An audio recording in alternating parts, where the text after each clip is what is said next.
Hola, buen día, Nicolás. ¿Cómo le va? ¿Cómo estás, Lara? Bien, Bien. para que trato de armar esto para que no se quede doblado. Ahí creo que está mejor. ¿Ahí se ve bien? Bueno, sí, sí. ¿Cómo le Ah, va? perfecto. Bien, ¿vos cómo estás? ¿Lo puedo tutear? Por supuesto. ¿Cuántos años tenés, Bien. Lara, vos? No se dice, no se pregunta eso en cámara, Nicolás. Tenemos, Pero, yo tengo 44, ¿vos qué tenés? 30, so- 35, ¿cuánto tenés? no, bueno, te agradezco el piropo, pero soy de la misma versión que vos, 4.4. Ah, bueno, entonces por eso, no, Bueno, Nicolás, en principio muchísimas gracias por hacerte un hueco en esa agenda que debe estar, que arde. La verdad que para nosotros es un lujazo tenerte como invitado en este formato extraño, novedoso, pero que lo hacemos con mucho cariño y con mucho compromiso. Para la gente que se va sumando, este es el tercer encuentro de Artec, Encuentros de Arte y Tecnología. Nosotros somos el YUPA, una universidad pública provincial de formación artística, y bueno, el año pasado hicimos este primer encuentro de arte y tecnología de manera presencial, hicimos un poco más de lío, nos visitó Gustavo Santaolalla y un montón de gente importante, y este año estamos acá, en la virtualidad, y el eje de este encuentro, por razones más que obvias, es repensar la educación y la virtualidad, así que qué mejor interlocutor que nuestro ministro de Educación, que es Nicolás Trota, que además de ser ministro es abogado, es docente, periodista, ha tenido un programa de televisión, hizo la conducción de un documental. Bueno, la verdad que Nicolás no puede fallar hoy. esperemos poder responder algunas de las preguntas que formules y compartir algunas reflexiones. Bueno, antes que nada no me quiero olvidar de agradecerle a la Federación Docente Universitaria, a FEDUN, al secretario general Daniel Ricci, que nos dio una mano grande para poder organizar este encuentro. Y por supuesto dejarte hecha la invitación que cuando volvamos a algún tipo de normalidad puedas visitarnos en General Roca, en la universidad. Esto ya es un lujazo, pero como estamos pensando hacia adelante, queda hecha la invitación. Me Nicolás, comprometo, vamos a hacer. eh, ¿qué es lo que imaginas que la tecnología tiene que proveer a la educación en un futuro? En un futuro, no le pongamos proximidad, pero en un futuro. No, primero, yo creo que la tecnología es una herramienta, no es un fin en sí mismo, ¿no? Entonces, yo no soy de los que piensa que la tecnología viene a reemplazar el trabajo que llevamos adelante en el aula, Mm, ¿no? Que el proceso de construcción de conocimiento implica esa interacción personal que es irreemplazable. Digo, por más que tengamos una clase todos simultáneamente usando la tecnología, usando Zoom, para poner un ejemplo, no es lo mismo que estar en el aula. El proceso de aprendizaje, de enseñanza, de creación de conocimiento es colectivo. sí.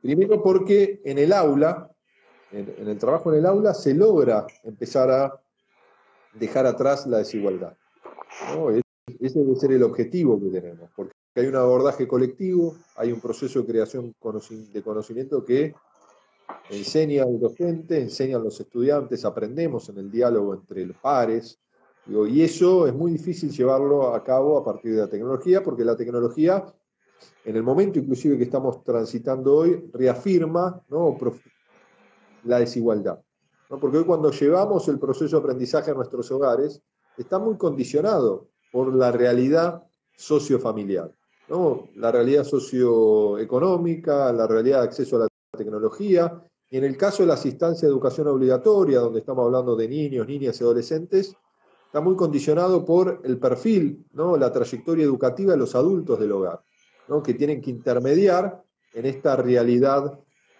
que nos impone la pandemia de no poder ir físicamente a la escuela. ¿Y qué creo yo que nos puede dar la tecnología como herramienta? Mejorar los procesos de enseñanza y aprendizaje con la mirada pedagógica adecuada, correcta. Yo creo que eso es un activo que nos podemos llevar de este proceso que estamos viviendo, que ha implicado una realidad de apropiación tecnológica que quizás nos hubiese llevado un lustro, ¿no?, en la práctica. Esta conversación que hoy estamos teniendo, digo, no lo hubiésemos tenido, esto hubiese implicado un viaje, ¿no?, a la provincia, una reunión en la universidad, digo, que hoy podemos agilizar muchísimo estos diálogos. Yo lo veo en los encuentros que uno está teniendo en el marco de los organismos internacionales, como puede ser UNICEF, UNESCO.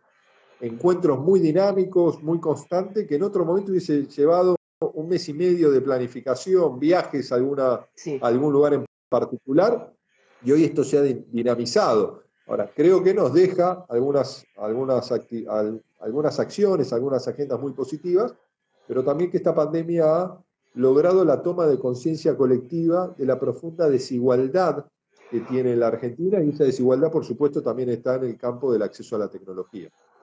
Sí, sabés que en nuestro segundo encuentro nosotros conversamos con la referente de tecnología educativa de la Universidad de Córdoba, que también trabaja con nosotros, Ceci de la Vega, y Ceci nos decía que en términos de cómo plantear la enseñanza, que la educación virtual no busca competir con achicar la distancia o con reemplazar la cuestión presencial, sino que lo que hace es como correr el prisma de cómo vos tenés que encarar el proceso de aprendizaje, ¿no? Y que una de esas cosas es esto de poner en otro lugar al alumno o a la alumna, ¿no? De una cosa retroactiva, ya no tanto de el docente o el profesor que está en una tarima y que imparte conocimiento, ¿no? Y que es más como de ida y vuelta.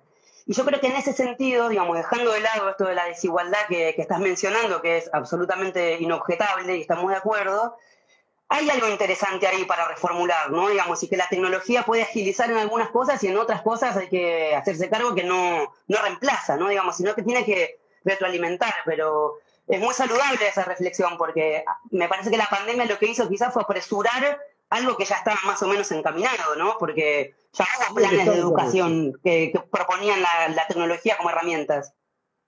No, pero queremos docentes que estén en una tarima en el aula tampoco. Digo, eso, Sí, claro, está claro. El proceso de la virtualización, en la realidad argentina, también implica que no hay un diálogo fluido. ¿Por qué? Porque cuando hablamos de tecnología, digo, en la mayoría de los casos de la Argentina, la conectividad se da por un celular.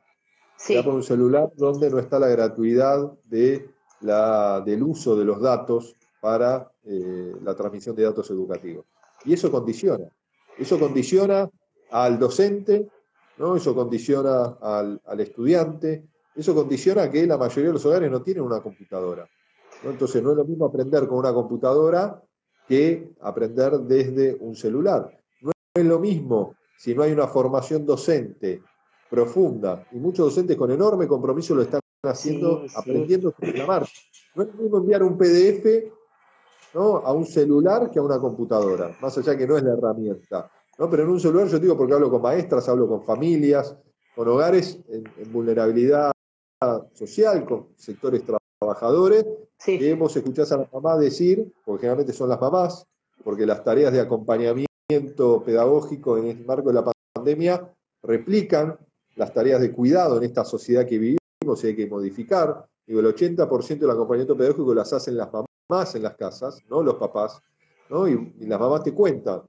Digo, nos pasamos 3, 4 horas copiando el documento del PDF que nos manda la maestra y luego nos ponemos a trabajar, ¿no? Bueno, esto también implica que la realidad no es la que transita uno, ¿no? La realidad no es la individual, sino es la complejidad de una América Latina y una Argentina profundamente desigual, cuya desigualdad, seamos conscientes, se agravó en los últimos 4 años.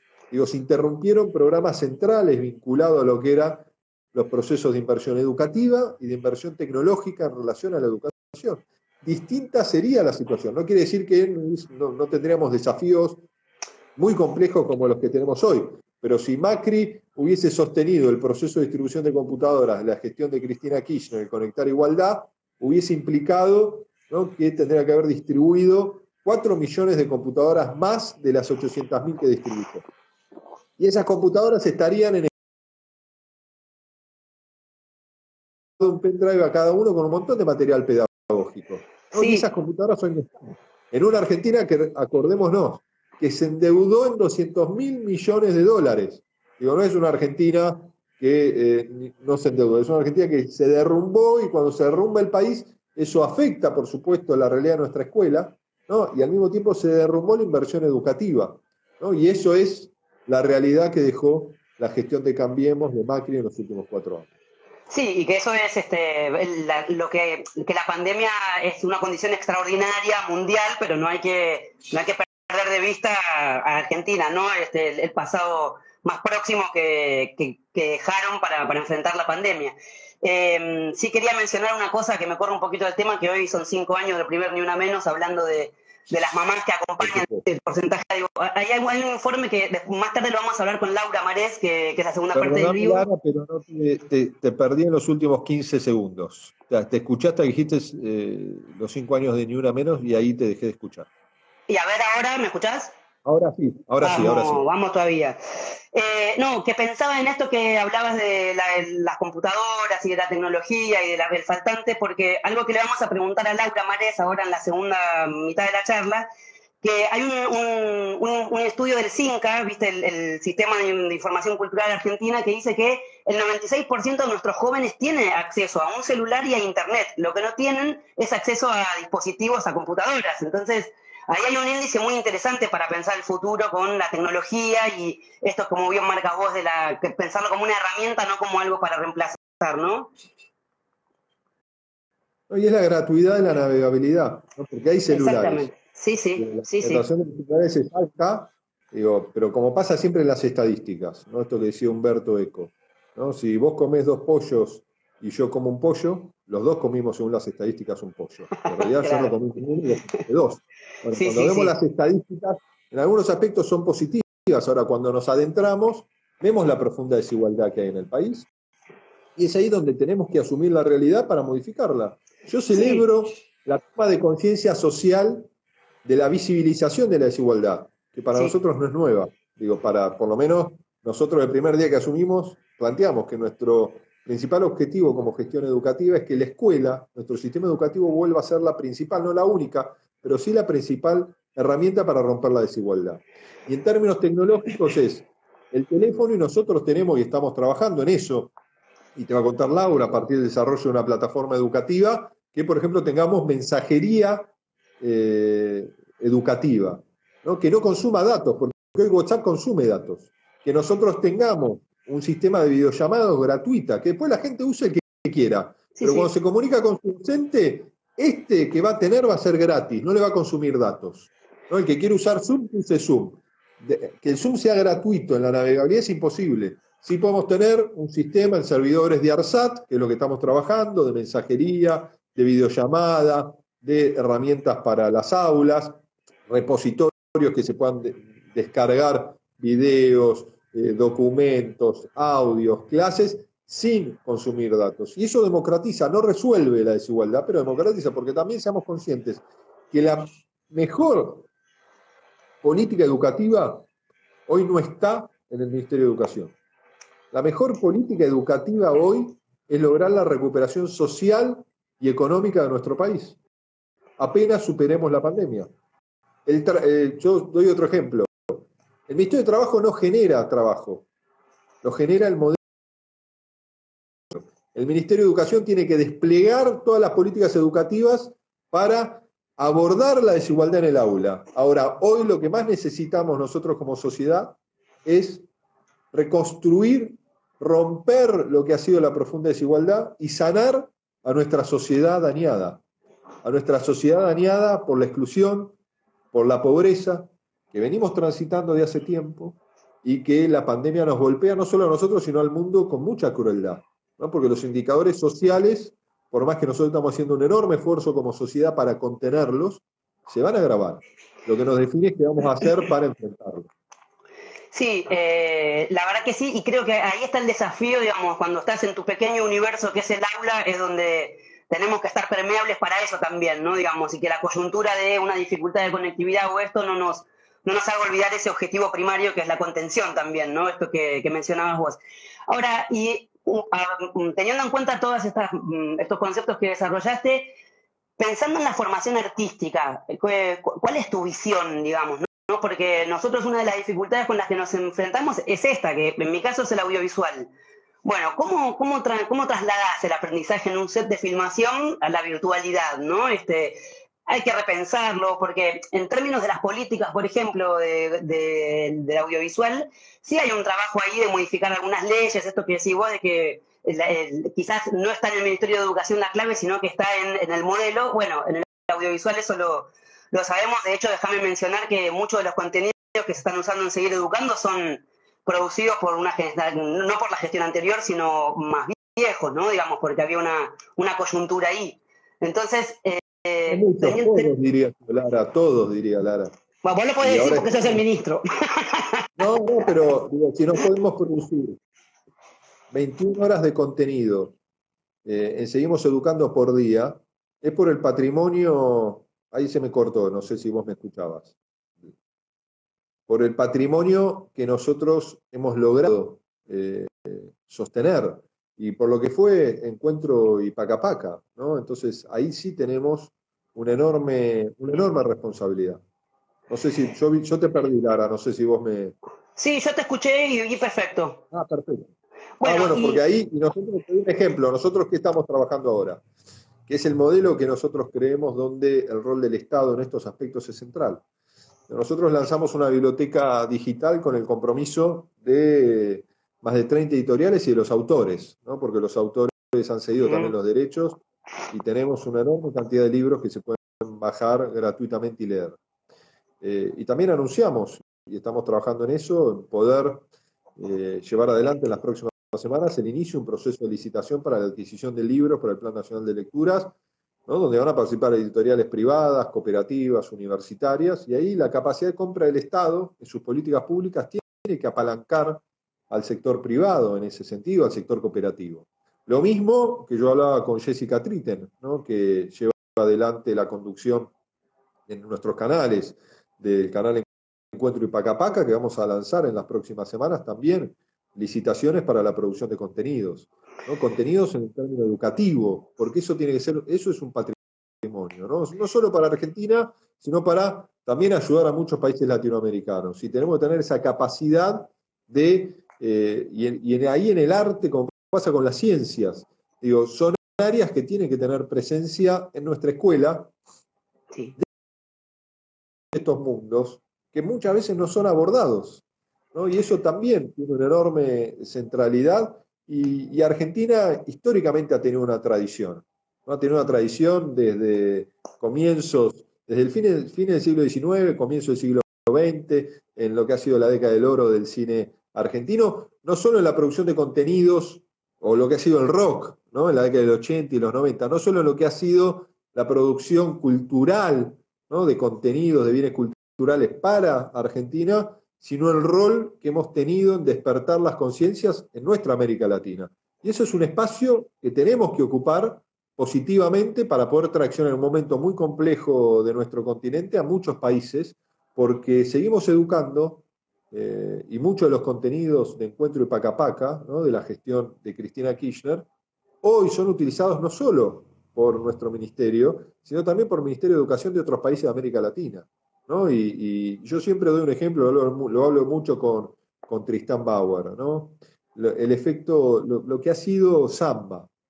Samba para mí es la máxima expresión de un éxito cultural y social, ¿no? Que los niños, ¿no? Para poner un ejemplo, que mis hijos, ¿no? Mis dos hijas y mi hijo, vean Samba, vean Paca Paca por decisión propia, ¿no?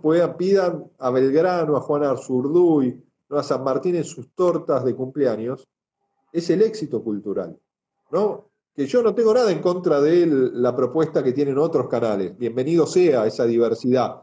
Ahora, estamos hablando muchas veces de grandes conglomerados, y nosotros con creatividad y compromiso del Estado y del sector privado creamos una propuesta cultural que fue elegida por los niños, ¿no? Y que tiene un enorme, que los niños hablen de Belgrano y de la batalla de Salta, digo, no porque lo han aprendido solo en la escuela, sino porque lo ven en la tele, ¿no? Que nosotros podamos, a partir de la propuesta de Encuentro Paca Paca, despertar el pensamiento crítico, la reflexión, eso es cultura, ¿no? Y lo que hagamos nosotros ahí es lo que nos va a permitir tener una mejor sociedad en el futuro.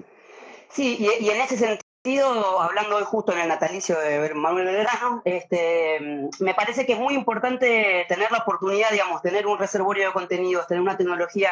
Yo siempre pienso, cuando te toca formar realizadores o realizadoras, qué material de referencia les damos, ¿no? Digamos, y tener una pantalla en donde pueden ver contenidos federales, donde pueden construir un ideal, un modelo de representación, que de eso se trata lo que hace el cine un poco, como cualquier proceso artístico, es muy importante, porque cuando no lo tenés, que es lo que nos pasó hasta hace muy poco tiempo atrás, es más complejo, ¿viste? Decir que hay un espacio para todos ahí.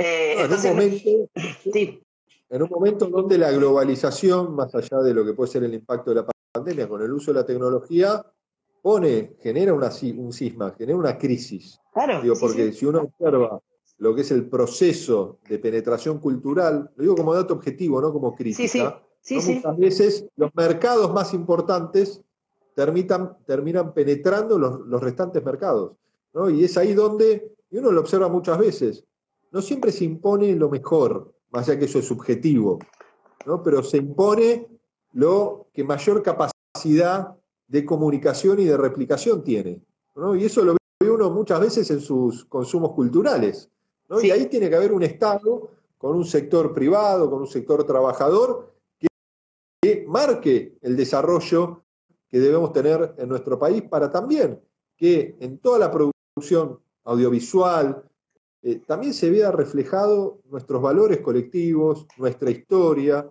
nuestros sueños, ¿no? Y eso es irreemplazable. Y vemos que otros países lo han hecho, digo, qué impacto ha tenido el cine estadounidense en la agenda global de los Estados Unidos, ¿no? Vemos a veces lo que hoy hace China con su cine, ¿no? Entonces, nosotros ahí tenemos escritores y escritoras, de nuestros artistas. Digo, que ahí hay mucho, no es una mirada mercantilizante la que tenemos que tener, es una mirada de generación de oportunidades, porque ahí está también la defensa de nuestra historia, de nuestra identidad como latinoamericanos, como argentinos, como un país plural, como también el mensaje que la Argentina no nació, o nuestra sociedad no nació hace 200 años, es también una sociedad milenaria, ¿no? Entonces ahí también todos esos valores tienen que estar en nuestra cultura, y la mejor manera de expresar la cultura es a partir de las distintas dimensiones del arte. Sí, y siempre nos pasa esto que educación y cultura van en un binomio que a veces cuesta establecer los límites, ¿no? Pero pensando entonces en volver al eje de la educación y la virtualidad, hablamos de que hay que considerarlo como una herramienta, que es una oportunidad porque la pandemia le dio un empujoncito que faltaba para que tome carrera, porque instaló la urgencia, y que en términos de tu mirada de la educación artística ahí o la formación artística tiene que poder trabajar ahí y poner el acento en alguna cuestión de identitaria, ¿no? Sobre todo. Entonces, me gustaría hacerte una pregunta más porque sé que tenés, en cualquier momento te van a solicitar de algún otro lugar.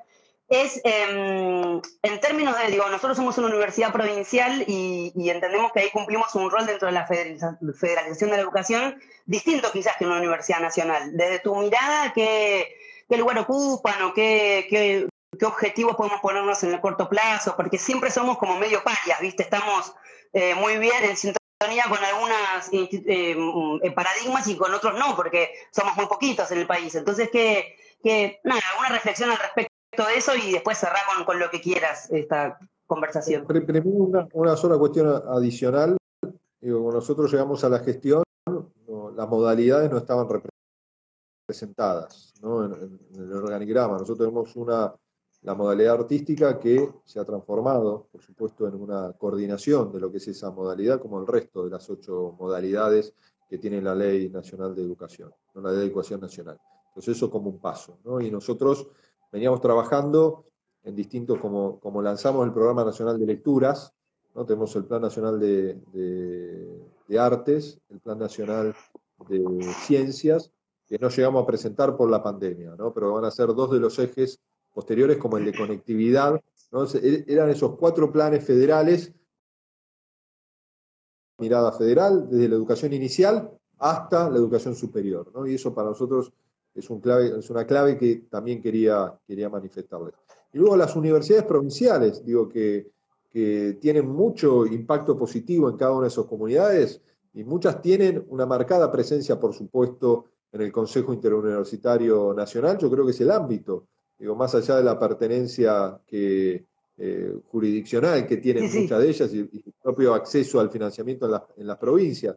Digo, hay países como Brasil, donde uno ve, ¿no?, que las universidades federales tienen un nivel de complementariedad con las universidades provinciales, al punto que algunas universidades provinciales son mucho más representativas y tienen mucho más impacto en todas sus dimensiones, ¿no? No solo en lo que es la parte académica, sino en la parte de investigación, la parte de extensión, que las transforman en protagonistas. Y yo creo que en eso hay que seguir trabajándolo en la Argentina, como hacen ustedes, como hace la Universidad Provincial de Entre Ríos, para poner un ejemplo. Creo que esos son modelos muy, muy virtuosos y que hay que fortalecer en esta Argentina, que tiene que estar muy orgullosa de su sistema universitario, que nosotros presentamos, por ejemplo, el otro día con el diputado Sergio Massa, ¿no?, el primer proyecto de creación de una universidad en el marco de esta nueva gestión, que es la Universidad Nacional del Delta, para dar una respuesta y una presencia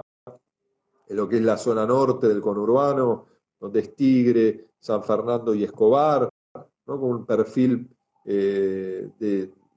específico que queremos que tenga esa universidad. Y creo que se viene un momento donde también estamos promocionando el debate de una nueva ley de educación superior, que tiene que tener muchos de estos componentes en la centralidad. Y para terminar, Lara, sí, agradecerle, comprometerme cuando podamos recuperar cierta normalidad, poder visitarlos, y agradecer, ¿no?, el compromiso en este marco tan complejo que estamos transitando de todo nuestro sistema universitario, ¿no?, y de todo nuestro sistema educativo, principalmente en cabeza de nuestros profesores, de nuestras maestras, maestros, porque en un momento de suma angustia, digo, nuestros profesores, maestras y maestros no solo asumen este desafío con la complejidad de la heterogeneidad de nuestra sociedad de seguir educando a la distancia, sino muchas veces se transforman en la referencia de muchas familias, ¿no?, para ayudarlas a transitar la angustia, que no es la angustia solo frente a la salud, ¿no?, y al miedo a la pandemia, sino la angustia del impacto que la pandemia está teniendo en términos objetivos en la economía, en la incertidumbre del mañana, y ahí, digo, tenemos que ser conscientes que este es un desafío impensado, pero que estamos encaminados a superarlo, ¿no?, y que simultáneamente tenemos un desafío complejo también, que es dejar atrás la profunda recesión económica y social que venía transitando Argentina en los últimos 2 años y medio. No olvidemos que el 2018 y 2019 fueron trágicos para la Argentina en términos sociales, en términos económicos, en términos de la inversión que debe tener el Estado en el proceso de enorme endeudamiento. Digo, hoy parece que nos olvidamos que el Fondo Monetario Internacional llegó como prestamista de última instancia para sostener el fracaso de uno de los peores gobiernos de la historia democrática de la Argentina. Bueno, y vamos a superar la pandemia con el enorme compromiso social que hoy estamos transitando, como vamos a empezar a superar esta realidad de crisis económica que nos dejó el macrismo, no lo olvidemos, y que nos impacta a nivel global la pandemia en Argentina también, pero tenemos la certeza que la recuperación es colectiva, ¿no?, y en eso estamos encaminados. Nicolás, agradecerte el tiempo de oro. Ahí veo que te deben estar haciendo señas para que...